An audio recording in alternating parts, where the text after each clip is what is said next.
Yung mga usaping legal, kung ito ba'y matutuloy o baka naman po ito questionin sa kataas-taasang hukuman, tayo lang po ay humingi ng mga legal opinion dito po sa veteranong senador at isa rin pong mahusay na abogado, si former Senate President Franklin Drilon. Good morning po, Senator. Good morning, sir. Hi, Ted. Magandang umaga po. Sorry to bother you, pero ito po yung napaka-importante. Sabi nga ni Tito Sen, ito ay prejudicial question. Senator, yung pong 19th Congress, no, ang Senado will convene on June 6. Okay? Alright. Tama po yan. And if you recall, they haven't taken cognizance yet, no, sa floor, sa plenary, nung impeachment complaint na iyon na inihain po ng Kamara. Opo. Tama po yan. Tama po yan. Okay. May obligasyon po ang Senado to take it up pagbukas nila sa June 6 pa yun. Opo. Pagbukas ng session. Okay. Obligado sila may saligang batas. Okay. Opo. Sir, kapag po sila'y tumalakay doon at sabihin na natanggap namin ito, obligado ba rin sila na i-convene ang Senado bilang impeachment court? Obligado po sa ating saligang batas pag dumating po ang impeachment complaint sa Senado, tungkulin po ng Senado na to convene the impeachment court agad. Okay, opo. So kapag po mag-convene sila, obligado ang mga senador to take their oath as as senator judges. Tama po yan. Okay. So obligado po silang magsimula na ng impeachment process. Tama po yan. Sa saligang batas po yan, yun ang sinasabi. Okay.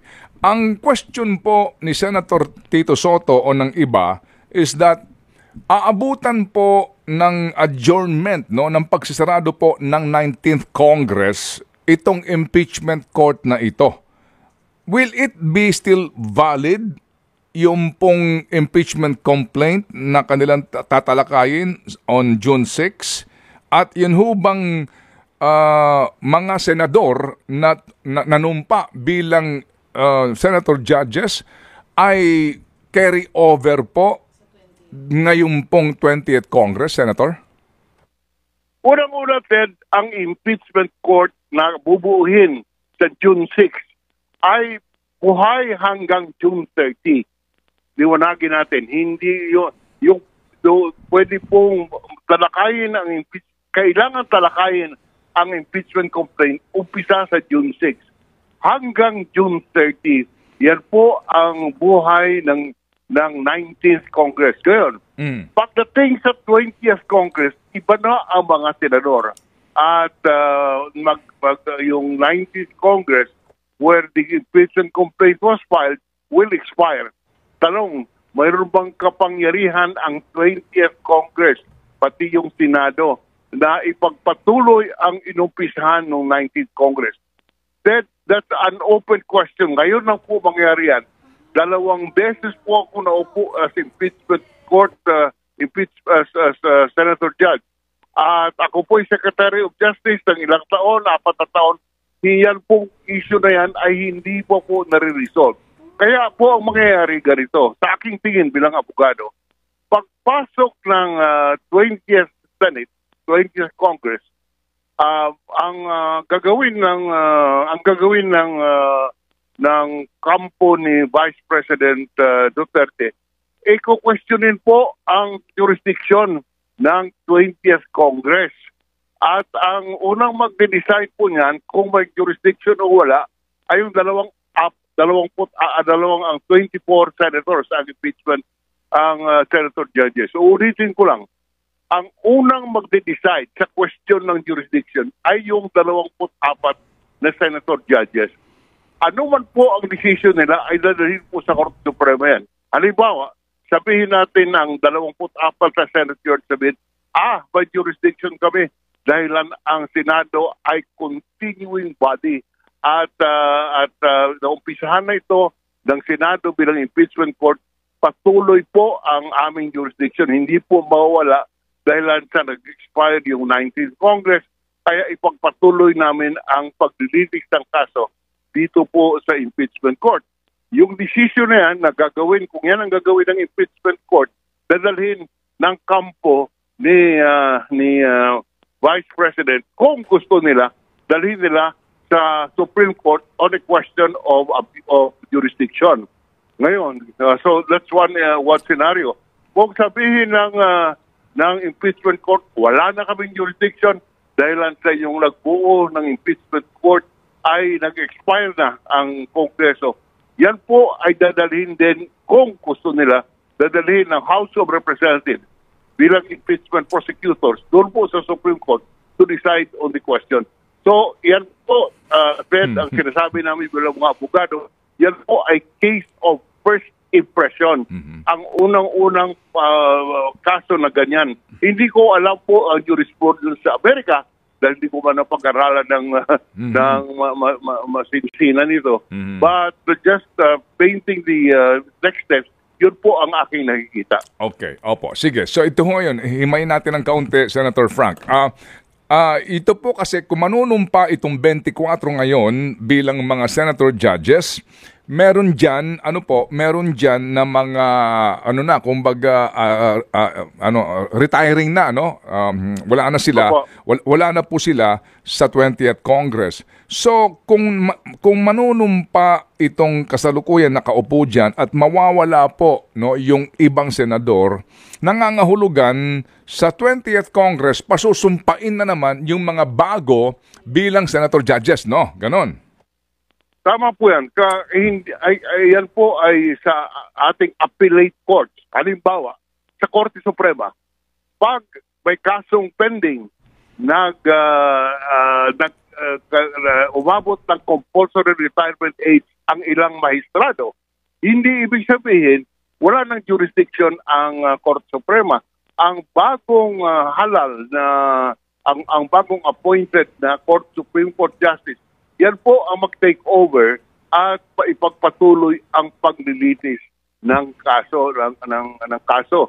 Dahil sa collegial body po ang magde-decide, hindi individual. On the other hand, ito pong impeachment court constituted during the 20th Congress, 19th Congress. Kaya ang argument is on both sides. One side will say nag-expire yan, hindi na po pwede. The other side will say, ito pong impeachment court ay continuing body. Ika nga sa amin sa pag-aaral, ang tawag po dyan sa impeachment court, sui generis, one of its kind. Kaya po, yan po ang matinding laban sa husgado pagdating ng panahon. Opo, pero yung sinasabi po ninyo na halimbawa po Court of Appeals justices, pero doon ho ba kapag meron pong mga nag-retire, lagi pong merong majority? Kasi ngayon po lumalabas, 12 lang ang matitira, di ba? Yung 12 ang kalahati, ito yung papasok. Pwede, immaterial po yan. Okay. Dahil sa yung termino ng mga mahistrado sa Court of Appeals at ang termino ng mga senator judges sa tawag nito sa impeachment court ay nasa ilalim po yan ng nature ng entity as a continuing body. Ibig sabihin hindi po apektado doon po sa pag-expire ng mga termino ng mga miyembro ng impeachment court or ng Court of Appeals.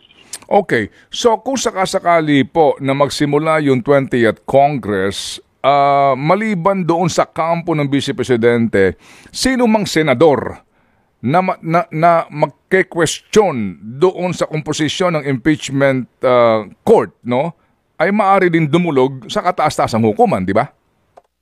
Hindi po dapat ang senator judge ang mag-question. Kasi judge siya, hindi naman po pwede siya mag-question ng sarili niya. Kaya hayaan niya dapat yung kung sino man ang magre-raise ng question na ito, hayaan nilang mag-argue ng punto at sila po ang magde-decide. Kaya hindi po pwedeng sila rin ang mag-question. Pero what I'm talking about is, halimbawa lang po isang senator sa diskusyon sa 20th Congress, kung sila ba ay may karapatan pa na ituloy itong paglilitis kasi nga iba na itong kongresong ito, sigurado po pagbobotohan yan, di ba, ng mga senador, no? Kung sakasakali, humanto sa botohan. Opo. Opo, Manong.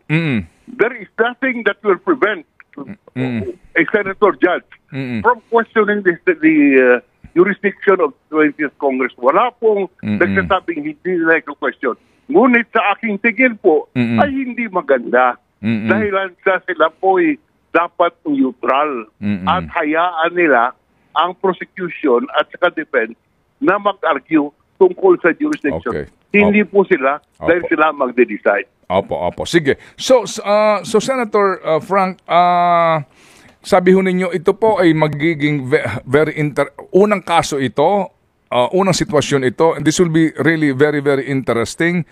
Pero kung kayo po ang tatanungin, ano po ang inyong school of thought dito? Ano po ang dapat mangyari? Sabi ko nga, kami po mga abogado, kami po sumasagot base doon sa aming nalaman na president. Ito po walang president eh. It's either way, it can go either way. Kaya po, gusto ko magsagutin ang inyong tanong, mayroon po, hindi ko po madidesidihan kahit sabi ko nga, wala pong president ito. At kami mga abogado, kahit yung mga magistrate, magtitingin po yan sa president.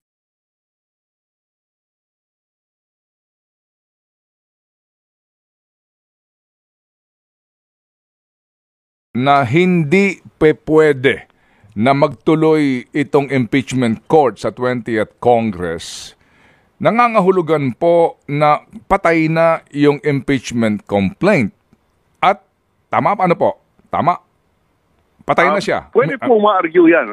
Okay, pwede. Patay na. Okay, so patay na. Kung patay na ito, nangangahulugan na sa loob ng 1 taon, hindi na pwede maghain ng panibagong impeachment complaint laban kay VP Sara. Yan din ay hindi po masagot ang diretso dahil ito po ay bagong kongreso. Huwag niyong kalimutan na yung 20th Congress is a new Congress. Okay. Kaya will the one-year rule apply? Hindi ko po, wala po akong sagot. Okay. Talaga pong lumikha ito ngayon ng mga panibagong question legal. But again, sa ngayon po, Senator, ano po ang inyong masasabi sa binabanggit po ni VP Sara na dapat matuloy nga ito and she wants actually bloodbath para magkaalaman na daw. Yun sabi niya, para magkaalaman na. Ayan pong matuloy man o hindi, ay hindi po ang sagot yan, hindi personal. Hindi ko kung ano ang opinion ni Vice President Sara, hindi po yan ang masusunod. Ang masusunod, yung ating jurisprudence, yung ating batas, yung Supreme Court decision po, or initially, yung decision ng impeachment court. At kung lalaliin sa Court Suprema, ang decision ng Court Suprema, ang masusunod, hindi po yung opinion ni Vice President Sara. Of course, she's entitled to have her own opinion, but kung ligalan ang pag-usapan natin, yan po ang sagot ng impeachment court at ng husgado ang mangingibabaw, hindi po yung opinion. Opo, sige po. Sa panghuli po, Senator Frank, sino po lamang ang tingin ninyo ay maaaring dumulog sa Supreme Court dito po sa prejudicial legal question na ito? Hindi po prejudicial question. Well, prejudicial in the sense na kailangan surbahin muna. Pero ito po ay hindi technicality, hindi po prejudicial question ito kung hindi question of jurisdiction. Okay. Sino pwedeng dumulog sa Supreme Court? Depende po kung ang decision ng impeachment court ay may jurisdiction, pwede pong questionin ni Vice President Sara ang decision ng impeachment court sa Court Suprema. Kung ang decision ng impeachment court ay wala kaming jurisdiction, pwede rin pong dalhin ng House of Representatives bilang prosecution panel doon sa Supreme Court. Hindi ho pwede ang sino man pong taxpayer dito na manimasok? Hindi po. Dahilan po, ito'y kahambing noong judicial proceeding, except that it is not totally a judicial proceeding. Ngunit ang rules of court ay mag-a-apply. Opo. Sige po. So Senator Frank, salamat na marami po for for sharing. So, this Sorry, Seth, hindi ako pwedeng, I could not give a more definite opinion dahil talagang hindi ko alam. Ako Opo. po'y Opo. nag-aamin na talagang unang na hindi, walang sagot sa lahat na tanong. Pero Maraming salamat, Terry. Salamat na marami po. Thank you very much, Senator. Thank